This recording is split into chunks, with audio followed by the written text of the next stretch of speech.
Hello, my name is Zachariah with Old Man Gaming, and welcome to another Snap Judgment review. Been a little while since I've done one of these, but like I said, when I do a new game or an old game that I've just played, I try and do them for you. Try and do a review. So before we get into it, some disclaimers. What is a Snap Judgment review? If you have never listened before, I get about 5 to 10 hours with the game. I'm trying to give you an idea whether you're going to enjoy it right off the bat or not. That, coupled with the fact that I think games are one of the most subjective forms of art, I do not give scored reviews. Instead, I'll give you a kind of description of what the game is and its overall. Then I'll give you a list of pros and cons, in my point of view, as all reviews are. And then I will tell you whether I personally will be sticking with the game outside the purposes of this review or not. So, all of that business crap out of the way, let's get into the game today. And I am reviewing Outward Definitive Edition. Now, I have a complex history with Outward, so I guess I have to do one more kind of weird disclaimer in the form of a story. When Outward first came out, it came out in 2022, so 2 years ago, I believe. And that actually even might be the Definitive Edition, not even the just normal game. No, it's the normal game. Well, maybe the Definitive, I don't know. So it came out a long time ago, okay? This game has been out for a while. And, the real question is, when this thing was coming out, I was obsessed with it. I couldn't wait to play it. I watched all the streams on it. I was very excited about it. It was just a game that I really wanted to get into. And this was one of my pre-order mistakes. I've told this story on the podcast a couple times that almost every time I pre-order a game, it turns out poorly. I've righted that ship a little bit as of late, but this was one of them. I pre-ordered this. I was super excited for it, got it home, and just was not impressed in any way, shape, or form. So there actually might be a review in the horrible reviews section somewhere along this page. I don't know. But recently it went on sale, the Definitive Edition, which includes all of the accoutrement that was added afterwards. And this went on sale for something like $5 or something back in November, so I ended up purchasing it then. Just wanted to try it again, give it another chance. And I've been pleasantly surprised so far. But again, this could have already been reviewed, and either way, this is a very old game that I am reviewing for the first time. So keep both of those things in mind. So, what is Outward? Outward is a game. It is a third-person adventure kind of RPG, kind of action game. It is Souls-like in kind of the combat, because the idea behind this is very clearly that the developer wanted you to just be a person, just a normal person, not like the Chosen One or the Selected Celestial or the Dragonborn. Just somebody who's got some down on their luck and has to find a way to pay for that luck, and the best way to do it is adventuring. So they take to a life of adventure, go out questing and whatnot. And that's kind of the crux of this game. Like I said, you're seeing the graphics now, so this is very old school. And it's the graphics itself is very old school, which I appreciate. It means it's much quicker load times and a lot easier on the hard drive and the storage space. But the graphics is not something that truly matters to me. But I mean, the basic game starts with a shipwreck. You're working on long-haul boats. It gets shipwrecked. You end up, that's your little tutorial section. And then you are reminded that you have this thing called a blood price in this world, specifically in the nation that you grew up on. There is a price on blood for people who have done just like terrible things or been responsible for terrible things.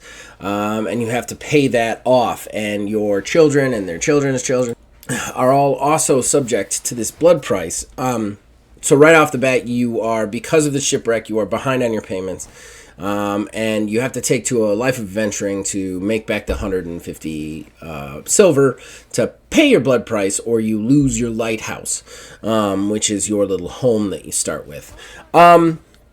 And then once you kind of deal with that quest in whatever way you want to, there's a few different ways to do it, from just grinding out in the world or finding certain missions or accomplishing certain things.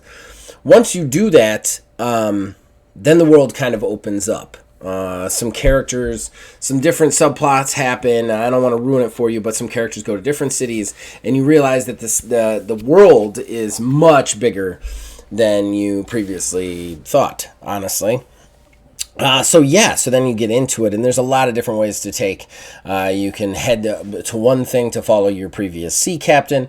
You can head to another to kind of become like a religious cleric almost. You can head to another to help this kind of political situation going on, or you could go to an academy in which you get to train in different things. Like mercantile stuff and whatnot. It's a very interesting game in that. And it does have a certain level of freedom that I really appreciate. I like games that are just like, here's what's going on. You go figure out how to deal with it. And this game is like that. Like I said, there's plenty of crafting. There's also some survival elements. You will have to eat when you're hungry. You have to drink when you're thirsty. They give little bonuses when they're there, but you can also cook in your kitchen at your lighthouse. And you can also craft stuff out in the field if you have the right recipes / equipment. Again, the combat is very Dark Soulsy. There is magic in this, but you don't start the game with it because you're a normal person. You have to find it and unlock it, and I have not done that, so I don't know what that entails. That's not going to be something that I cover here, but that I like that kind of idea to it where you are just this person and you're kind of trying to decide how to deal with things. I liked that aspect too because I could look at it from my own point of view and decide how I would react to the blood price and how I would react to the story elements coming at me, which makes it a different experience from maybe somebody else. And I could also see how if I wanted to do a little bit of role-playing, I could make a new character and just decide they react a little bit differently. So it was very interesting. There's a lot of pros and cons, though, so let's go ahead and get into that while we do this. And I do want to just apologize for the footage. The original footage I recorded for this got lost and corrupted, so I had to kind of like on the fly try and make some new footage, and it includes me fighting a very high-level monster that I shouldn't be even taking on just to get some combat into the footage, so bear with me. Alright, so I like to go positive first. We're going to do pros first. The first pro is kind of a double pro. It's twofold. The game is very colorful, and the world itself is very interesting. I really enjoy finding the lore. This is a completely new world. Orai is what the world is called. And it's just, they did a lot with a very small amount of graphics, and I really appreciate that. The texturing, the coloring, like I said, it looks very old school graphics to me, but at the same time, they go out of their way to get really cool color, really cool textures in, make the creatures look very original and different, and I think that is very cool, and I enjoyed that about this game. I enjoy finding new places and exploring, and I love anytime a game makes me just want to kind of look for stuff, find some new stuff, and experience new things. My next pro, a lot of people might find as a con, but I want to put it out there anyway, and that is the survival field. I don't always think that a survival field works in a game. I also don't always think that like it enhances the gameplay. A lot of times I feel like doing stuff like crafting food and crafting drink and constantly trying to make sure that you know where your next meal comes from can sometimes take away from the fun. I mean, look, I play games as an escape, just like most people out there, and I don't necessarily want to be faced with tedious, obnoxious jobs in game when I'm playing games. You know, I have to worry about where my food comes in real life. I don't necessarily want to worry about that in real life. That being in the game. That being said, it actually really works here. It's never felt too oppressive, but what I really enjoyed about this is the survival feel really gives you a feel that you should avoid combat. You don't get any experience from fighting bad guys, which, I'm not going to lie, I don't know if that was a great choice, but you don't get any experience from not fighting bad guys. All of the skills that you are taught, you learn from paying money to a trainer to train you. So you're not acquiring experience points, you're not getting better just from battling things.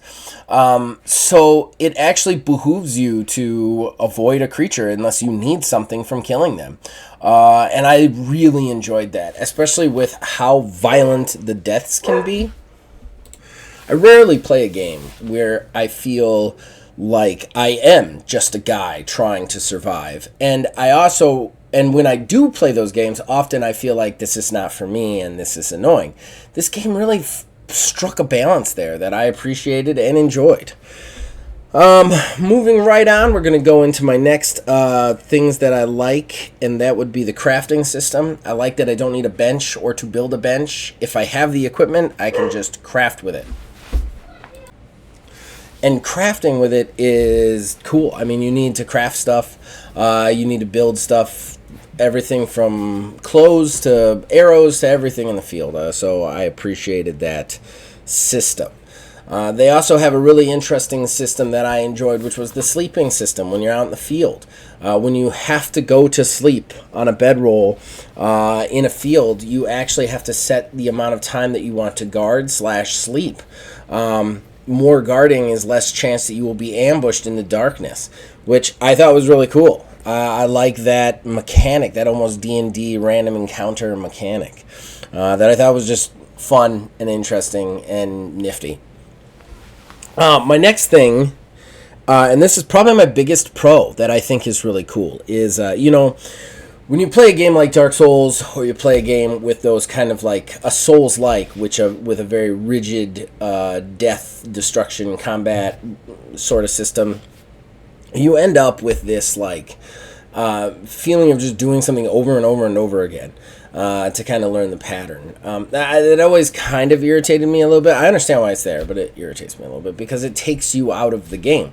It takes you out of the role play. Like in Elden Ring, when I'm role playing a character, it's like, all right, I died here, I go back, I fight him again. Oh, I died, I go back and fight him again. Oh, I died, I go back and fight him again. And it's like, this isn't how this would work. With Outward, they institute this mechanic where if you die, or you go down, you get a random outcome depending on what's happening around you. And there's like 4 or 5 different outcomes depending on what kills you, where you go down, how you go down, and that sort of thing. That then like puts you in a different place, puts you with different equipment, maybe no equipment. I think this is really cool. It makes death like... And that's one thing about Souls-likes that I don't like, is the death is just punishing. Whereas in this one, the death is interesting. It's different. It gives you something new. To example this, I got killed by a bunch of hyenas out in the field. I was fighting a pack of them. I took down one. The other 2 managed to flank me and bring me down.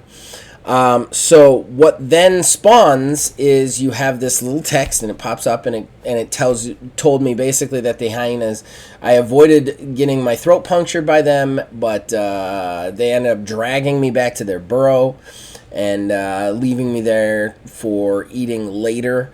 And then I woke up in the dark with my backpack next to me. I had to really quickly put my backpack on, and I had to battle the hyenas one more time in the burrow. I thought that was really cool.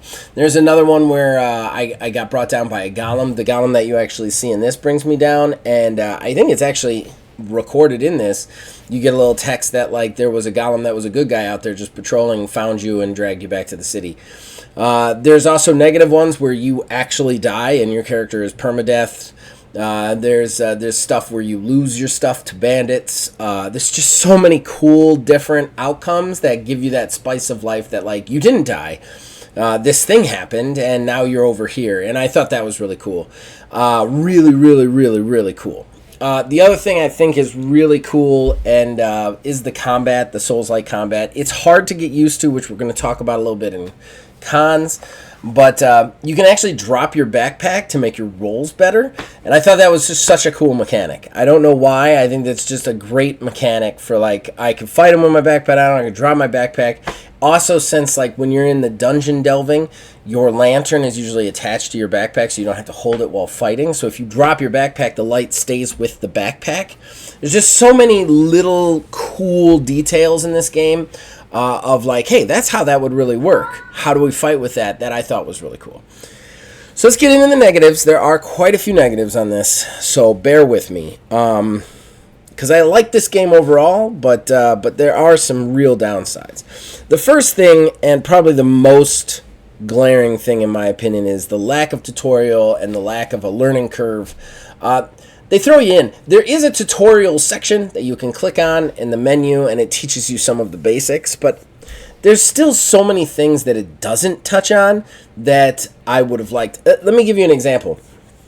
When crafting, like crafting armor, I went into the crafting thing and I had the leather armor thing, whatever, and there's little spots where where it says whether you filled the equipment requirement or not. And I had the leather required. I needed 2 leather to craft my leather armor.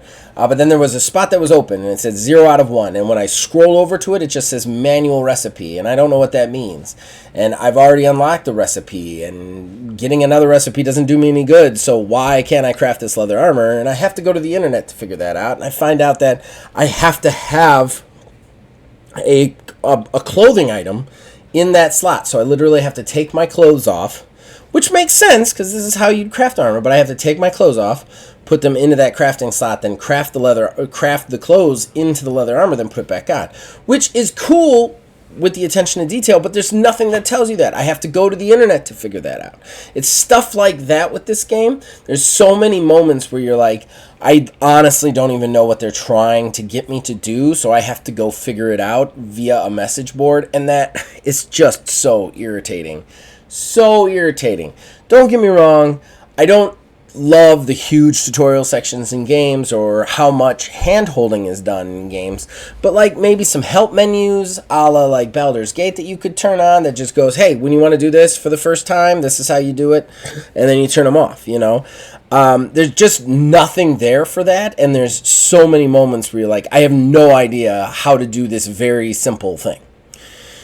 So yeah. So we got that one out of the way.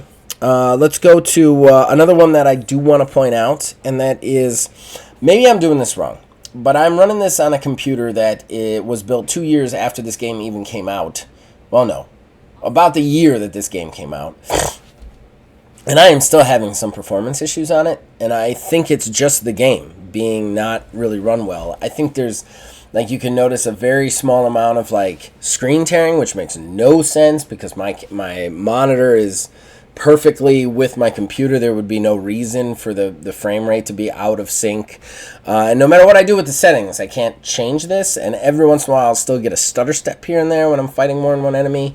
I don't know what this is. I feel like it could be me, but I feel like it is bad kind of management on the developer. Like they haven't been able to efficiently make this thing work well, and that's just a little irritating. So I got to point it out. My next 3 are big ones, in my opinion. They are things that I feel like a game like this just has to have to be relevant in this genre. The first one is no mod support whatsoever. You have to actually find a mod and download it to get mod support in the game. Let's face it, guys. This is an older game with lower res graphics that's in the vein of like Skyrim. Like, this is a modder's delight, especially with how simple it is. I would assume that it's very easy to mod. Why is a mod support here? It would have been such an easy thing for them to add that would have just added so much quality of life to this game. That there's no workshop on Steam. There's no in-game mod support.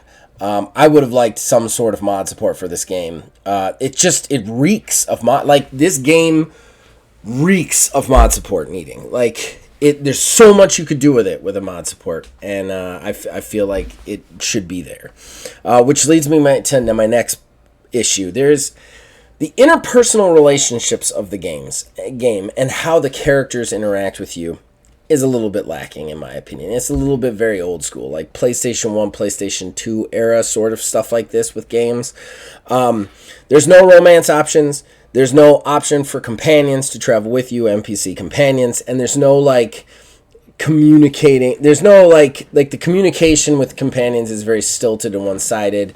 The companions in the city stay in the same spot. They look more like quest-giving spots than actual people that interact with the world around them. I understand that a lot of this is hard for an indie developer, a small-time developer, or whatnot, but I think this game needs it, man, especially when you go out of your way to make it, hey, it's just this normal person in a world doing adventuring. Why can't I have relationships? Why can't I have friends other than the ones that you've fixed with me? Why, like, that is such an integral part of the human experience when you're doing a game like this that I feel like something should be there. Even if it's as simple as Skyrim, where you recruit the companions after doing a simple quest or talking to them, and you get married by wearing a necklace and talking to them for 10 minutes. Like, even if it's simple stuff like that, I feel like this game should have that, and it would distinguish it a little bit more playthrough-wise, and how your characters interacted with the world and how they interacted with them around it. I know I'm a guy who always harps on romance, and in these kind of games, I always am like, where's the romance options? But at the end of the day, I think that this game, a game like this, would really benefit from that.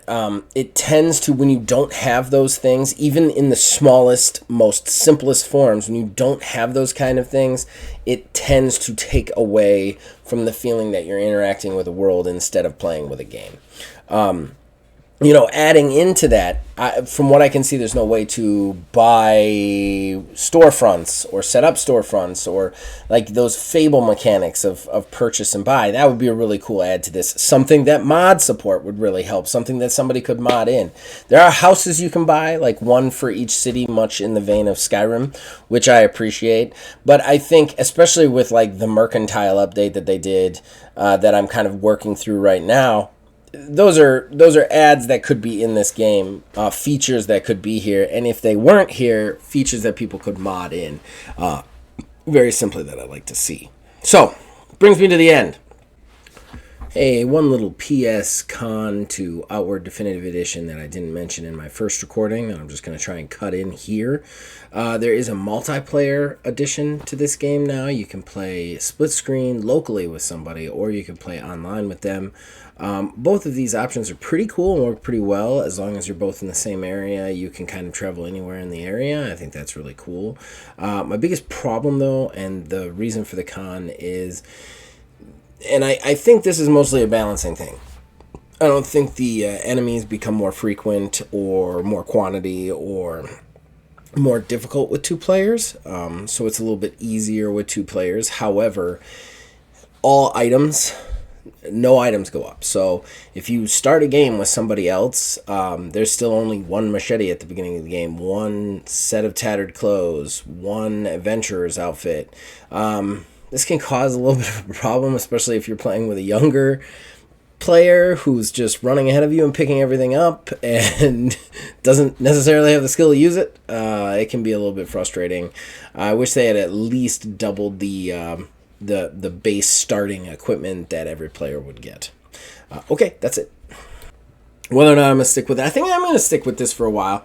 I'm enjoying it. Like I said, it is very interesting to me and engaging to me the way they have presented it to me, as that normal person just trying to make their way in the world sort of thing. So I'm kind of excited to see where it goes. I'm also kind of excited to see how the story progresses for me, since I've gone a different route than maybe I did the first time. And I think that's a really cool kind of nifty approach to things. Again, there's definitely some things missing from this game. I think mod support should be there. I think the interpersonal relationship should be there. I think there should be more options to just be a bad guy. Not saying that there isn't ones in here, but nothing that I really saw here. On the pro side, I think combat's interesting. Every weapon feels different, which is really enjoyable. And how you fight really has an impact on the fighting, though it is very severe. You get really cool death outcomes that keep the game interesting and also make it feel less like a video game and more like it's all just part of your story. So I think on a whole, going to be sticking with it. Tell me, did I get it right? Did I get it wrong? You can comment below. Let me know. You can also reach us on Facebook at OldManGamingDH, on X at OldManGaming9. You can join our Discord, links in the description below, influences, and all of our shows from there. Who knows when I'll be able to do another Snap Judgment review. It's just when I get the games, when I do the games, and when I have time. So we'll see you guys on the next one.